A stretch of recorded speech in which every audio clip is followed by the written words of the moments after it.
Para para साथीहरू, मेरो नाम सरे भने म कक्षा 2 मा पढ्छु। म मेरो देशको बारेमा भन्न गइरहेकी छु। मेरो देशको नाम नेपाल हो। मेरो देश नेपाल स्वर्ग जस्तै सुन्दर छ। हरियाली पहाड, चम्किला हिमाल र बग्ने नदी नालाले यसलाई अत्यन्तै आकर्षक बनाएका छन्।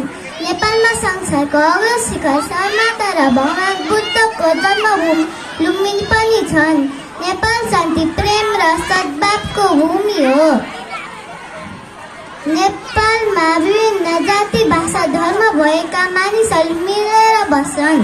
हामी नेपालीहरू एकअर्कालाई दाजुभाइ, दिदीबहिनी जस्तै मानेर माया गर्छौँ। नेपालमा रङ्गिन रङ्गिन पर्वहरू छन्। दसैँ, तिहार, तीज र होली जस्ता चाडहरूले संस्कृतिलाई जोगाएर राख्दछ। दुई त्रिगुण मिलेर बनेको यो झन्डा हाम्रो गौरव हो। नेपाल हाम्रो सहर मलाई प्यारो लाग्छ। म जन्मेको देश यही हो। म मरेपछि यसकै काखमा सुत्न चाहन्छु। नेपाल हाम्रो शान, हाम्रो प्राण हो। धन्यवाद।